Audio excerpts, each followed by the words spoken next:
Eastalon, Carolina del Sur, 7 de junio del 2021. Poco después de las 10 de la noche, una llamada al 911, una voz quebrada. Un hombre que dice que acaba de encontrar a su esposa y sus hijos tirados junto a las perreras de la finca familiar. Dice que hay sangre y dice que no respiran. Ese hombre es abogado. Su apellido, en ese rincón de Carolina del Sur, no es solo un simple apellido. Es una institución que durante 87 años, 3 generaciones de la familia Murdaugh controlaron la fiscalía del 14º Circuito Judicial. Fueron fiscales, jueces, abogados de las víctimas y muchas veces los únicos que decidían quién pagaba, por qué. Esta es la historia de cómo esa dinastía se derrumbó y es también la historia de un giro que 5 años después todavía no termina de escribirse. Bienvenidos a la mente del abismo.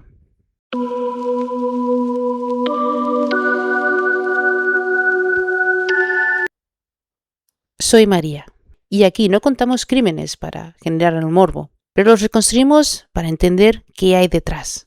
Hoy vamos a hablar del caso de Alex Murdaugh, uno de los expedientes más seguidos de la última década en Estados Unidos y uno de los pocos que, después de la condena y después de la sentencia y después del cierre aparente, volvió a abrirse. Antes de empezar, quiero hacer una aclaración que sostenemos como estándar editorial en todo lo que hacemos en este canal. En mayo del 2026, la Corte Suprema de Carolina del Sur anuló por unanimidad las 2 condenas por el asesinato contra Alex Murdaugh y ordenó un nuevo juicio.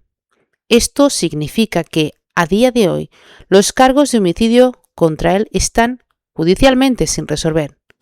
No vamos a tratarlo como culpable de estos hechos, pero vamos a contar lo que está probado, sus delitos financieros, a los que sí se declaró culpable, y vamos a separar con claridad eso de lo que todavía está en disputa ante el tribunal. Ahora sí, vamos a los hechos.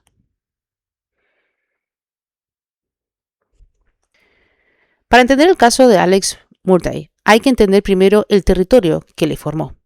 La Lower Country de Carolina del Sur es una región de ríos lentos, plantaciones históricas y comunidades pequeñas donde todo el mundo se conoce. Y durante casi un siglo, en el condado de Hampton y sus alrededores, el nombre de Murdaugh fue sinónimo de ley. El bisabuelo de Alex fundó la firma familiar. El abuelo y el padre ocuparon sucesivamente el cargo de fiscal del circuito. La familia acumuló poder no solo judicial, sino también económico. Su bufete, conocido primero como PMPAD, representó durante décadas a víctimas de accidentes en juicios millonarios. Alex Murdaugh creció dentro de esa maquinaria. Se convirtió en socio de la firma familiar. Se casó con Maggie, tuvo 2 hijos, Buster y Paul, y construyó de puertas para afuera la imagen del patriarca sureño exitoso, cazador, pescador, litigante carismático y hombre de comunidad. Pero de puertas adentro, la historia era completamente distinta, y las primeras grietas visibles no aparecieron con su asesinato, pues aparecieron con dinero y con dinero que además no era suyo. En febrero del 2018, Gloria Satterfield, la empleada doméstica que había trabajado para la familia Murdaugh durante más de 20 años y a quien allegados describieron como una segunda madre en esa casa, murió tras lo que se documentó oficialmente como una caída accidental en la residencia familiar. Alex Murdaugh, en una grabación posterior, atribuyó la caída a que los perros de la familia se abalanzaron sobre ella buscando cariño. La familia de Satterfield presentó una demanda por muerte injusta, y ahí empezó a tejerse un fraude, porque según la acusación federal a la que Murdaugh se declaró culpable, orquestó, junto con otro abogado, que los fondos del seguro destinados a los hijos de Satterfield, estamos hablando cerca de $4.3 millones, que terminarían en una cuenta bajo su control, los hijos de la mujer que trabajó 2 décadas para su familia no recibieron ese dinero. Un año después, en febrero del 2019, una lancha de propiedad de Alex Murdaugh chocó contra un puente cerca de Parris Island. Al mando iba su hijo, Paul, pues entonces en aquellas él tenía 19 años, con niveles de alcohol en sangre muy por encima del límite legal para conducir una embarcación. En ese choque murió Mallory Beach, una joven de 19 años, amiga de la familia. Paul fue imputado por conducir una embarcación bajo los efectos del alcohol, causando la muerte. La familia Beach demandó a los Murtaugh, alegando que Alex había tolerado el consumo de alcohol de su hijo menor de edad. Y esa demanda civil empezó a levantar piedras que llevaban años sin moverse. Las víctimas de Murtaugh, como abogado, sus clientes empezaron a hacer preguntas sobre dónde había ido a parar el dinero de sus indemnizaciones. La presión mediática y legal sobre la familia crecía semana tras semana. Alex Murtaugh, que estaba hasta entonces y había sido el abogado que representaba a las víctimas, empezaba a convertirse en el mismo sujeto de la investigación. Y entonces, en junio del 2021, llegó una llamada al 911 con la que abrimos este episodio. Maggie Murtaugh, de 52 años, y Paul Murtaugh, de 22 años, fueron hallados muertos por múltiples heridas de arma de fuego cerca de las perreras de la finca familiar en Islington. La investigación se extendió durante más de un año y sin arrestos. Durante ese tiempo, la vida de Alex Murtaugh siguió demostrándose en paralelo. En septiembre del 2021, 3 meses después de los asesinatos, fue encontrado herido de bala en una carretera. Según la investigación posterior, él mismo había orquestado ese disparo, contratando a un conocido para que le disparara y con la intención de que su hijo sobreviviente, Buster, cobrara un seguro de vida de $10 millones tras su supuesto suicidio encubierto como homicidio. El plan falló y salió a la luz.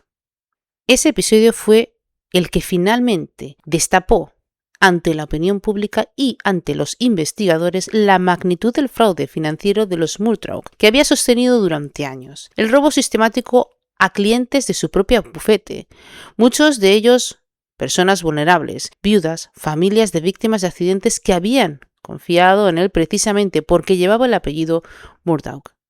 En julio del 2022, más de un año después de la muerte de Maggie y Paul, Alex Murtaugh fue formalmente acusado de sus asesinatos.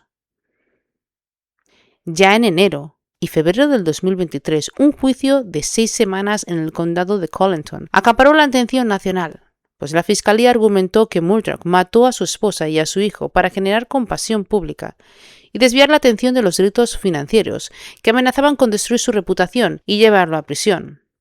La defensa, en cambio, sostuvo que no había pruebas forenses directas, porque no se halló ADN ni salpicaduras de sangre en la ropa, y que el caso se construyó sobre circunstancias y no sobre certezas. El jurado deliberó menos de 3 horas. Lo declaró culpable de los cargos de asesinato y de 2 cargos relacionados con posesión de armas durante la comisión de un delito violento. Fue condenado a 2 cadenas perpetuas consecutivas. Meses después, en un tribunal federal, Murtaugh se declaró culpable de 22 cargos de fraude, incluyendo conspiración para cometer fraude electrónico, fraude bancario y lavado de dinero, y recibió una condena adicional de 40 años.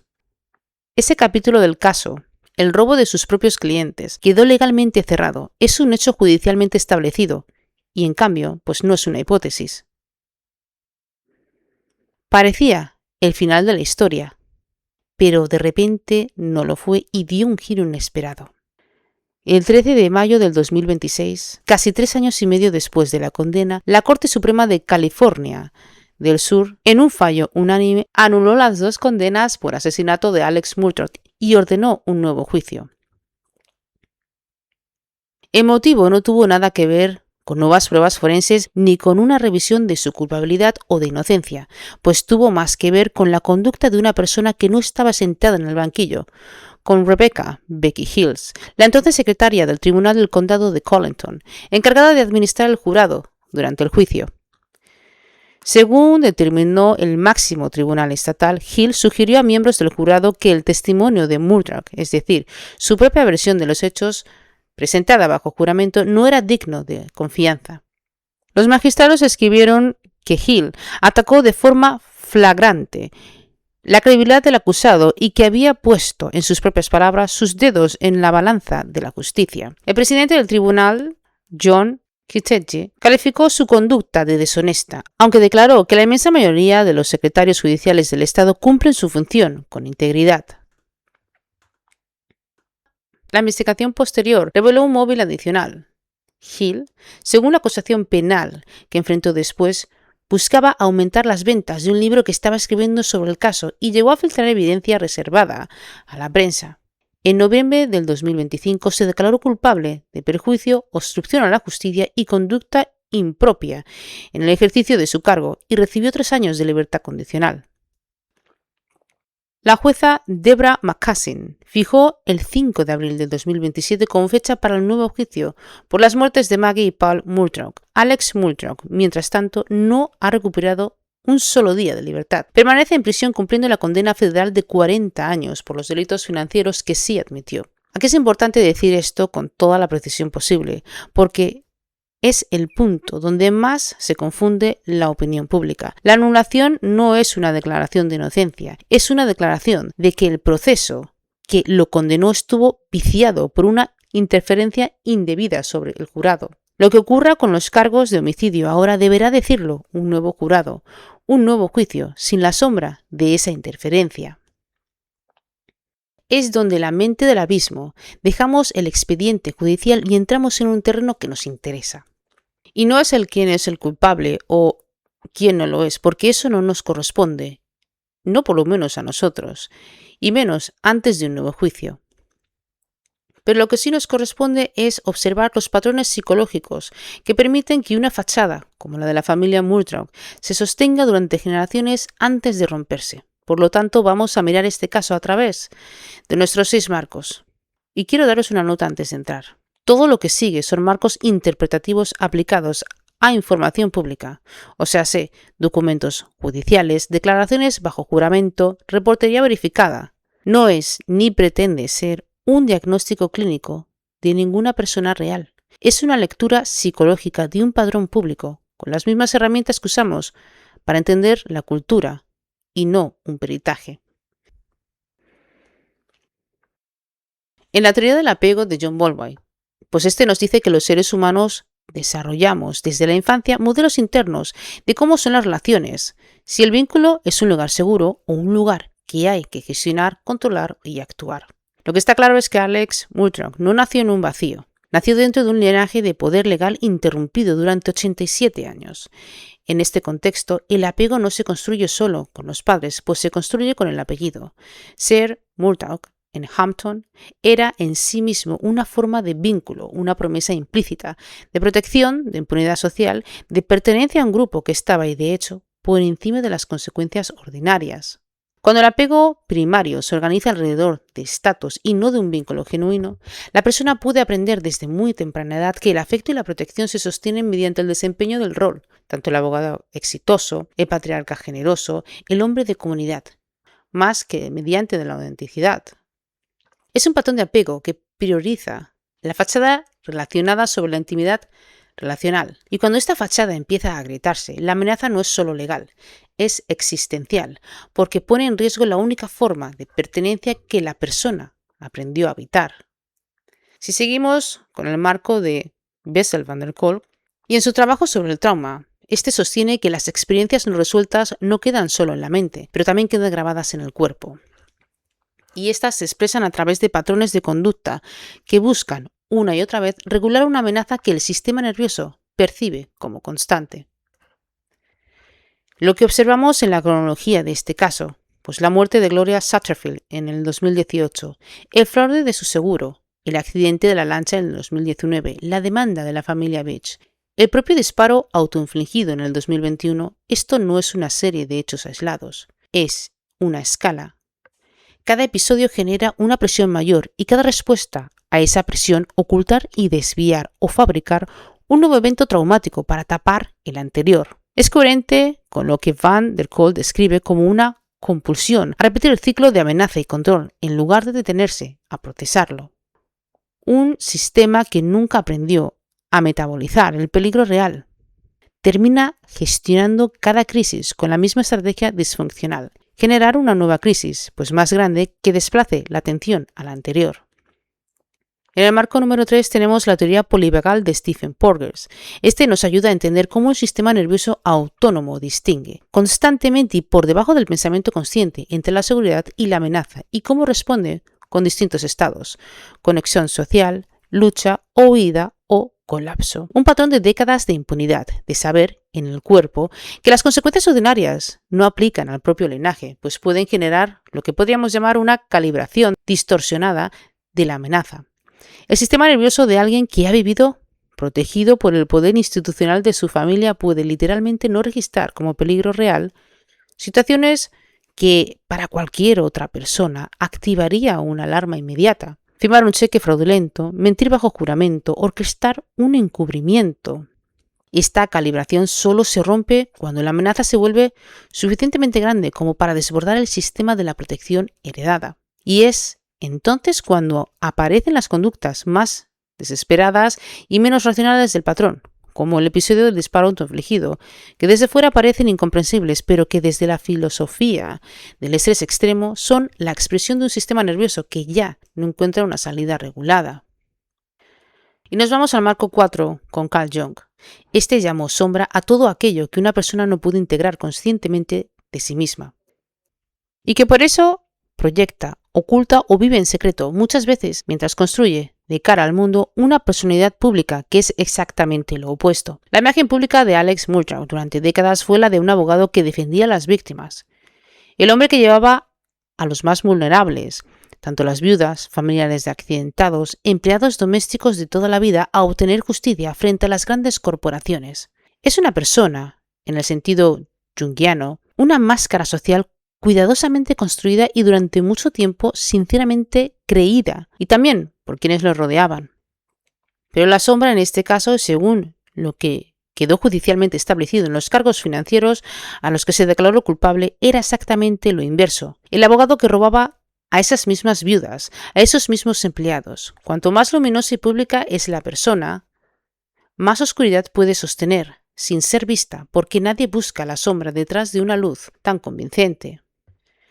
Si nos vamos al marco número 5 con Bert Hellinger y con su trabajo sobre las constelaciones familiares, esto nos invita a mirar más allá del individuo y observar el sistema completo, qué lealtades invisibles y qué órdenes no dichos se transmiten de generación en generación dentro de una familia. 87 años de control interrumpido de una fiscalía que parte de una misma familia no es solo una anécdota histórica, pues es un orden sistémico, y dentro de ese sistema pertenecer probablemente significaba de manera táctica sostener la reputación del linaje por encima de la verdad individual y proteger el grupo por encima de rendir cuentas a personas externas a él. Es lo que Hellinger llamaría una lealtad sistémica invisible, pues nadie necesita decir en voz alta «protegeremos el apellido por encima de todo», para que esa regla organice silenciosamente, generación tras generación, decisiones.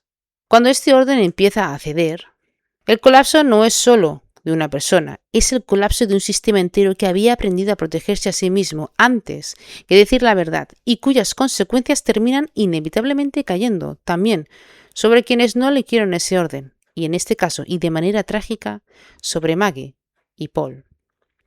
Y si nos vamos con el marco número 6, Viktor Frankl sostenía que el sufrimiento humano se vuelve insoportable no por su intensidad, sino por su falta de sentido.